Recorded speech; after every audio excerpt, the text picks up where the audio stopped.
శ్రీ సాయి సచ్చరిత్ర 16-17 అధ్యాయములు. బ్రహ్మజ్ఞానము లేదా ఆత్మ సాక్షాత్కారమునకు యోగ్యత, బాబావారి వైశిష్ట్యము ఈ అధ్యాయంలో తెలుసుకుందాము. బ్రహ్మజ్ఞానము. గత అధ్యాయంలో చోల్కరు తన మొక్కును ఎట్లు చెల్లించెనో, బాబా దానిని ఎట్లు ఆమోదించెనో చెప్పితిని. ఏ కొంచెమైనను భక్తి ప్రేమలతో ఇచ్చిన దానిని ఆమోదించెదను అనియు, గర్వముతోనూ అహంకారంతోనూ ఇచ్చిన దానిని తిరస్కరించెదను అనియు బాబా ఆ కథలో నిరూపించెను. బాబా పూర్ణ సచ్చిదానంద స్వరూపుడొకటిచే కేవలం బాహ్యతంతును లక్ష్యపెట్టెడివారు కారు. ఎవరైనా భక్తి ప్రేమలతో ఏదైనా సమర్పించినచో మిక్కిలి సంతోషముతో ఆత్రముతో దానిని పుచ్చుకొనిడివారు. నిజముగా సద్గురు సాయి కంటే ఉదార స్వభావులు, దయార్ద్ర హృదయులు లేరు. కోరికలు నెరవేర్చు చింతామణి, కల్పతరువు కూడా వారికి సమానము కావు. మనము కోరినదెల్లా ఇచ్చు కామధేనువు కూడా బాబాతో సమానము కాదు. ఏలానగా అవి మనము కోరినవి మాత్రమే ఇచ్చును.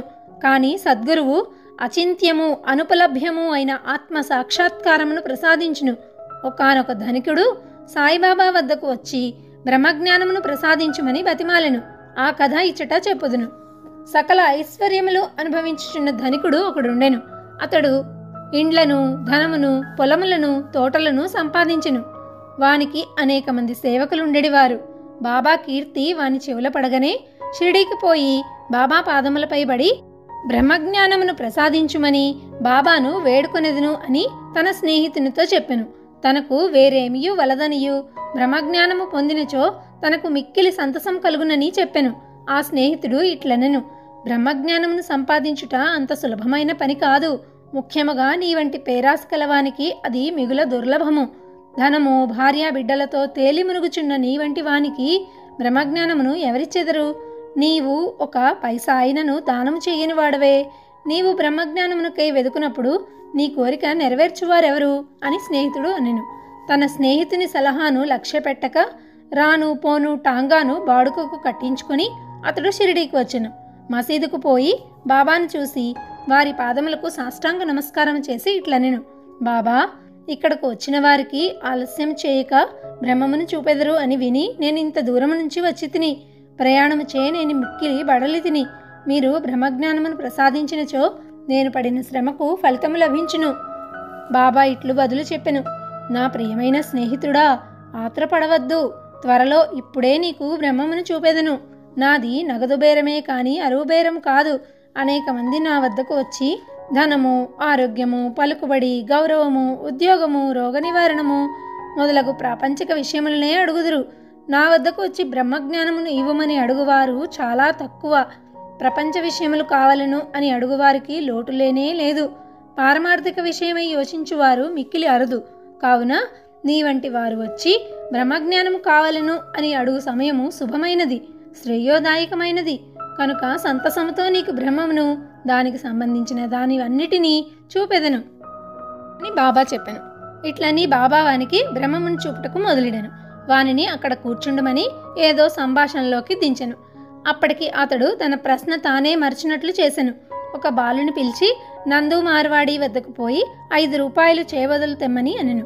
కుర్రవాడు పోయి వెంటనే తిరిగి వచ్చి నందు ఇంటి వద్ద లేడనియు, వాని ఇంటి వాకిలికి తాళము వేసి ఉన్నదనియూ చెప్పెను. కిరాణా దుకాందారు బాలా వద్దకు పోయి అప్పు తెమ్మని బాబా అనెను. ఈసారి కూడా ఆ కుర్రవాడు వట్టి చేతులతో తిరిగి వచ్చెను. ఇంతకి 2-3 వద్దకు పోగా ఫలితము లేకపోయెను. సాయిబాబా సాక్షాత్ పరబ్రహ్మావతారమే అని మనకు తెలియను.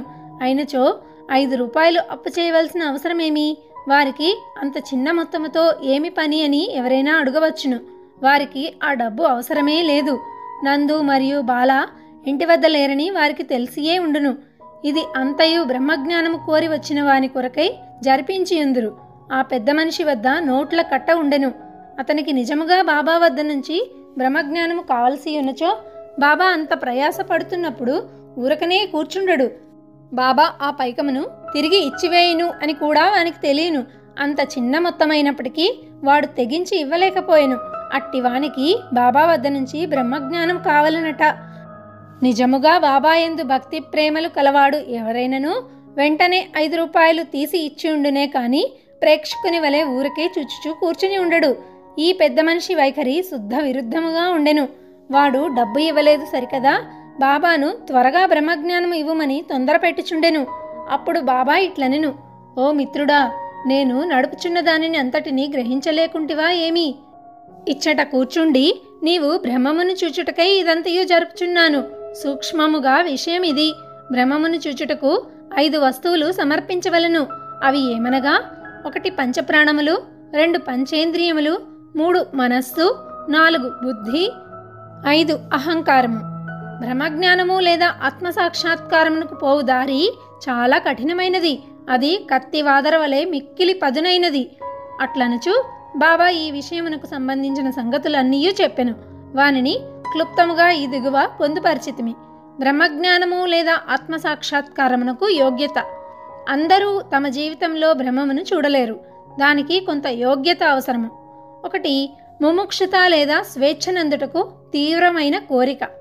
ఎవరైతే తాను బద్ధుడను అని గ్రహించి బంధనముల నుండి విడివడుటకు కృత నిశ్చయుడై శ్రమపడి ఇతర సుఖములను లక్ష్యపెట్టక దానిని పొందుటకై ప్రయత్నించునో వాడే ఆధ్యాత్మిక జీవితమునకు అర్హుడు. 2 విరక్తి లేదా ఇహపర సౌఖ్యములందు విసుగు చెందుట. ఇహపర లోకములందు గల గౌరవములకు విషయములకు విసుగు చెందినా కానీ పారమార్థిక రంగంలో ప్రవేశించుటకు అర్హత లేదు. 3 అంతర్ముఖత అనగా లోనికి చూచుట. మన ఇంద్రియములు బాహ్యమును చూచుటకే భగవంతుడు సృజించి ఉన్నాడు. కనుక మనుష్యుడు ఎప్పుడూనూ బయట ఉన్న దానినే చూచును. కానీ ఆత్మసాక్షాత్కారము లేదా మోక్షమును కోరువాడు దృష్టిని లోపలకు పోనిచ్చి లోనున్న ఆత్మను ఏక ధ్యానముతో చూడవలేను. 4 పాప విమోచన పొందుట.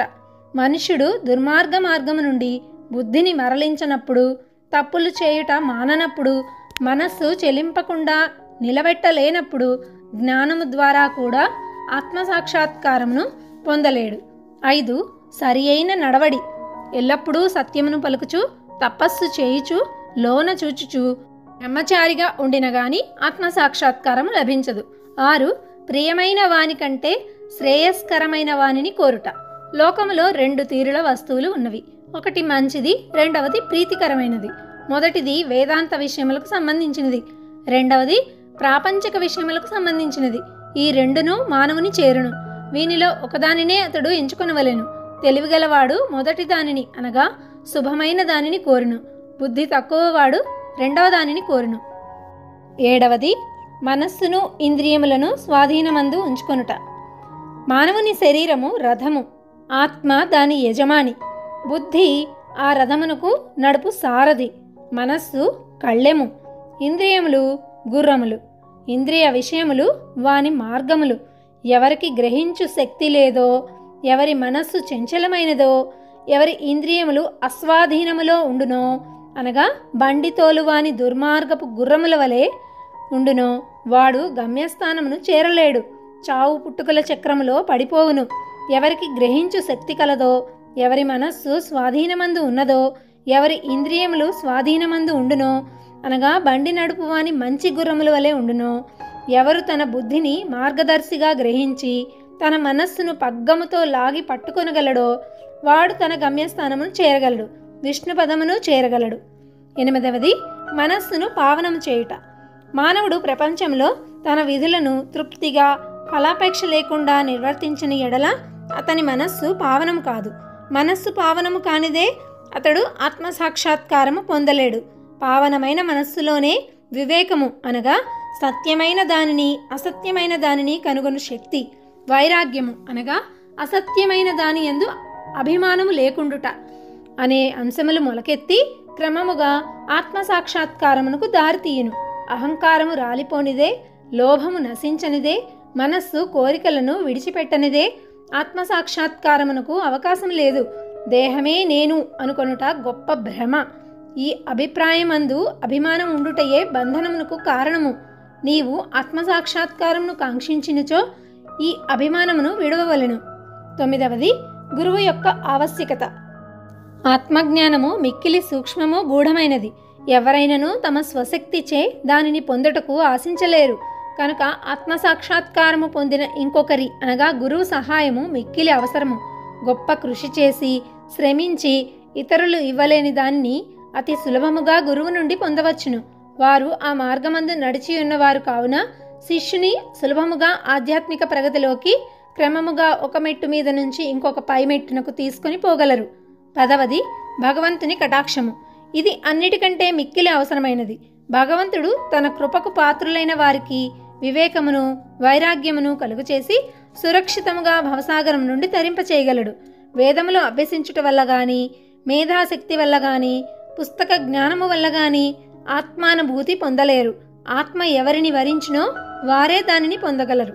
అట్టివారికే ఆత్మ తన స్వరూపమును తెలియచేయును అని కఠోపనిషత్తు చెప్పుచున్నది. ఈ ప్రసంగం ముగిసిన పిమ్మట బాబా పెద్ద మనిషిని వైపు తిరిగి, అయ్యా, నీ జేబులో భ్రమము 50 ఇంతలు 10 రూపాయల నోట్ల రూపంలో 250 ఉన్నది. దయచేసి దానిని బయటకు తీయము అన్నారు. ఆ పెద్ద మనుషుడు తన జేబు నుంచి నోట్ల కట్టను బయటకు తీసెను. లెక్క పెట్టగా సరిగ్గా 25 10 రూపాయల నోట్లుండెను. అందరూ మిక్కిలి ఆశ్చర్యపడిరి. బాబా సర్వజ్ఞతను చూచి వాని మనస్సు కరిగెను. బాబా పాదములపై పడి వారి ఆశీర్వాదమునకై వేడెను. అప్పుడు బాబా ఇట్లనెను, నీ బ్రహ్మపు నోట్ల కట్టను చుట్టిపెట్టుము. నీ పేరాశను లోభమును పూర్తిగా వదలనంత వరకు నీవు నిజమైన బ్రహ్మమును చూడలేవు. ఎవరి మనస్సు ధనమునందు, సంతానమునందు, ఐశ్వర్యమునందు లగ్నమై ఉన్నదో వాడు ఆ అభిమానమును పోగొట్టునంత వరకు బ్రహ్మమును ఎట్లు పొందగలడు? అభిమానము అనే భ్రమ ధనమందు తృష్ణ, దుఃఖం అనే సుడిగుండం వంటిది. అది అసూయ, అహంభావము అనే మొసళ్లతో నిండి ఉన్నది. ఎవరు కోరికలు లేనివాడో వారు మాత్రమే ఈ సుడిగుండమును దాటగలరు. పేరాశయు బ్రహ్మజ్ఞానమును ఉత్తర దక్షిణ ధ్రువముల వంటివి. అవి శాశ్వతముగా ఒకటికొకటి బద్ధ వైరము గలవి. ఎక్కడ పేరాశ గలదో అక్కడ బ్రహ్మము గూర్చి ఆలోచించుటకు గాని దాని ధ్యానమునకు గాని తావులేదు. అట్లయినచో పేరాశ గలవాడు విరక్తిని, మోక్షమును ఎట్లు సంపాదించగలడు? లోభికి భ్రాంతి గాని, సంతుష్టి గాని, దృఢ నిశ్చయము గాని ఉండవు. మనస్సునందు ఏమాత్రమూ పేరాశయున్నను సాధనలన్నీయు అనగా అతను చేసే ఆధ్యాత్మిక ప్రయత్నములన్నీయు నిష్ప్రయోజనములే. ఎవడు ఫలాపేక్ష రహితుడు కాడో, ఎవడు ఫలాపేక్ష కాంక్షను విడువడో, ఎవరికి వాని యందు విరక్తి లేదో అట్టివారు గొప్ప చదువరి అయినప్పటికీ వాని జ్ఞానము ఎందుకు పనికిరానిది. ఆత్మసాక్షాత్కారం పొందుటకు ఇది వానికి సహాయపడదు. ఎవరు అహంకార పూరితిలో, ఎవరు ఇంద్రియ విషయముల గూర్చి ఎల్లప్పుడూ చింతించెదరో వారికి గురు బోధలు నిష్ప్రయోజనములు. మనస్సును పవిత్రమునర్చుట తప్పనిసరి అవసరము. అది లేనిచో మన ఆధ్యాత్మిక ప్రయత్నములన్నీ ఆడంబరము, డాంబికము కొరకు చేసినట్లగును. కావున దేనిని జీర్ణించుకొనగలడో, దేనిని శరీరమునకు పట్టించుకొనగలడో దానినే వాడు తీసుకొనవలెను. నా ఖజానా నిండుగా ఉన్నది. ఎవరికేది కావలసినా దానిని వారికి ఇవ్వగలను. కానీ వానికి పుచ్చుకొని యోగ్యత కలదా లేదా అని నేను మొదట పరీక్షించవలెను. నేను చెప్పిన దానిని జాగ్రత్తగా విన్నచో నీవు తప్పక మేలు పొందెదవు. ఈ మసీదులో కూర్చొని నేనెప్పుడూ అసత్యములు పలకను అని బాబా చెప్పిరి. ఒక అతిథిని ఇంటికి పిలిచినప్పుడు ఇంట్లోని వారు, అక్కడున్నవారు, స్నేహితులు, బంధువులు కూడా అతిథితో పాటు విందులో పాల్గొందరు. కావున అప్పుడు మసీదులో ఉన్న వారందరూ బాబా ఈ పెద్ద మనుషునకు చేసిన ఈ ఆధ్యాత్మిక విందులో పాల్గొనిరి. బాబా ఆశీర్వాదములు పొందిన పిమ్మట అచ్చట ఉన్నవారందరూ ఆ పెద్ద మనిషితో సహా మిక్కిలి సంతోషముతో సంతుష్టి చెందిన వారే వెళ్ళిపోయిరి. బాబా వారి వైశిష్ట్యము. అనేక మంది సన్యాసులు ఇండ్లు విడిచి అడవులలోని గుహలలోనూ ఆశ్రమములలోనూ ఒంటరిగా ఉండి జన్మరాహిత్యమును గాని మోక్షమును గాని సంపాదించుటకు ప్రయత్నించెదరు. వారు ఇతరుల గూర్చి ఆలోచించక ఆత్మానుసంధానమునందే మునిగి ఉందురు. సాయిబాబా అట్టివారు కారు. బాబాకు ఇల్లు కానీ, భార్య కానీ, సంతానము కానీ, బంధువులు కానీ లేరు. అయినప్పటికీ వారు సమాజంలోనే ఉండేవారు. బాబా 4-5 ఇండ్ల నుండి భిక్ష చేసి ఎల్లప్పుడూ వేప చెట్టు కిందనే కూర్చునేవారు. లౌకిక విషయములందు మగ్నులైన జనులకు ఈ ప్రపంచంలో ఎట్లు ప్రవర్తించవలైనో బోధించెడువారు. ఆత్మ సాక్షాత్కారము పొందిన పిమ్మట కూడా ప్రజల క్షేమమునకై పాటుపడు సాధువులు, యోగులు మిక్కిలి అరుదు. అట్టి వారిలో శ్రీ సాయిబాబా ప్రథమ గణ్యులు. కనుక హేమాడ్ పంతు ఇట్లు చెప్పెను, ఏ దేశమునందు సాయిబాబా అను ఈ అపూర్వము అమూల్యము అయిన పవిత్ర రత్నము పుట్టినదో ఆ దేశము ధన్యము. ఏ కుటుంబములో వీరు పుట్టిరో అదియూ ధన్యము. ఏ తల్లిదండ్రులకు వీరు పుట్టిరో వారును ధన్యులు. 16, 17 అధ్యాయములు సంపూర్ణము. సద్గురు శ్రీ సాయినాథార్పణమస్తు. శుభం భవతు.